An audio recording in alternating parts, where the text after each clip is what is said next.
প্রিয় ছাত্রছাত্রীরা, আজ আমি একটি ওয়ার্কশিট তৈরি করেছি যেটি বিভিন্ন শ্রেণীর ছাত্রছাত্রীদের কাজে লাগবে। এই ওয়ার্কশিটটিতে voice change, narration change, proper verb এবং ডিগ্রি অফ অ্যাডজেক্টিভস থাকবে। বলে রাখি, শেষে আনসার কি দেয়া আছে তোমরা প্রথমে খাতায় করে নেবে, তারপর উত্তরের সঙ্গে মিলিয়ে নেবে। প্রথমে আছে ভয়েস চেঞ্জ। তার প্রথম প্রশ্ন, দ্য টিচার প্রেইজড দ্য স্টুডেন্ট। এটা পাস্ট টেন্সে আছে। দ্য স্টুডেন্ট অবজেক্ট, সাবজেক্ট করতে হবে, টেন্স অনুযায়ী বি ভার্ব, তারপর ভার্বটির থার্ড ফর্ম, এরপর বাই, তারপর সাবজেক্টটি অবজেক্ট হিসাবে বসবে। Question number 2, the letter was written by Rina. এটা পাস্ট টেন্সের উদাহরণ এবং এটা প্যাসিভ ভয়েসে আছে, অ্যাক্টিভ ভয়েসে কনভার্ট করতে হবে। Question number 3, they will help the poor man.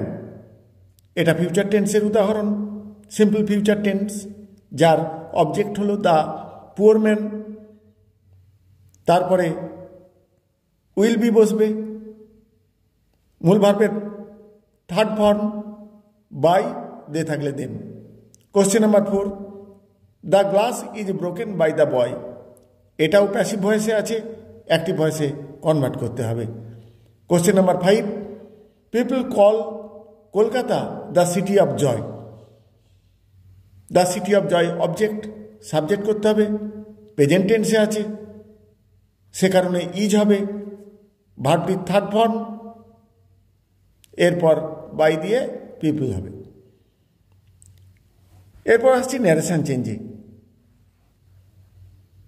প্রথম question, he said, comma, within quotation, I am learning English.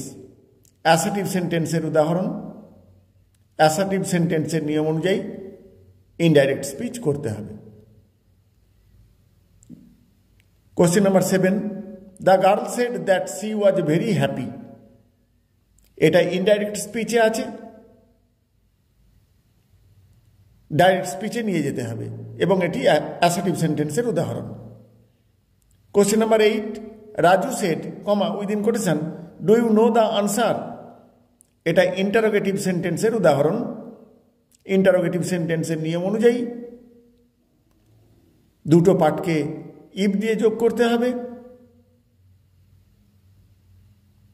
আর জিজ্ঞাসা চিহ্ন উঠে যে অ্যাসার্টিভ সেন্টেন্সে কনভার্ট হয়ে যাবে, ফুল স্টপ বসবে।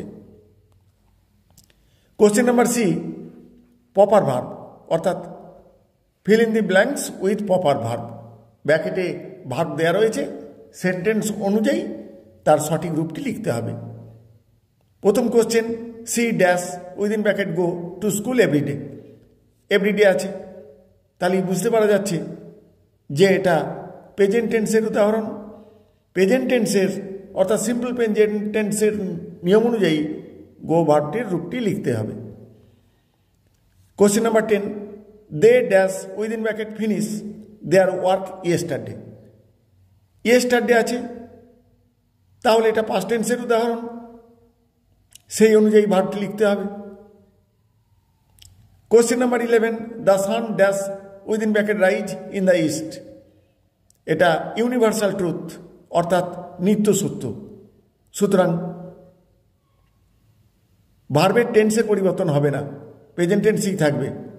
তবে দ্য সান থার্ড পারসন হয়, ভার্বের শেষে এস বা ইএস বসাতে হয়, সেইভাবে বসাবে। Question number D, complete the sentences with adjectives in their proper degree. অর্থাৎ সঠিক রূপটি লিখতে হবে। He is the dash strong boy in the class. দা আছে, সুপারলেটিভ ফর্ম হবে, সুতরাং স্ট্রং এর সুপারলেটিভ ফর্মটি লিখতে হবে। 13, this is the dash big than that. এখানেও দা আছে, সুতরাং সুপারলেটিভ ফর্ম হবে। 14, no other poet in India is as dash within bracket good Rabindranath. এটা পজিটিভ ডিগ্রি। অ্যাজ আছে, অ্যাজ ড্যাশ অ্যাজ রবীন্দ্রনাথ হতো, একটু অ্যাডটা অ্যাড করে নেবে। No other poet in India is as dash as Rabindranath. Question number 15, he is the dash within bracket bad boy of the two. দা আছে, তাহলে ব্যাডের superlative form বসাতে হবে। এই হলো আমাদের প্রশ্ন। এগুলি খাতায় করে আনসার কি দেয়া আছে তোমরা উত্তরগুলো মিলিয়ে নেবে। প্রথমে ভয়েস চেঞ্জ, তারপর ন্যারেশন চেঞ্জ, তারপর প্রপার ভার্ব, তারপর ডিগ্রি। প্রিয় ছাত্রছাত্রীরা, এই ধরনের গ্রামার পেতে অবশ্যই চ্যানেলটিকে সাবস্ক্রাইব করে রাখবে। Thank you all.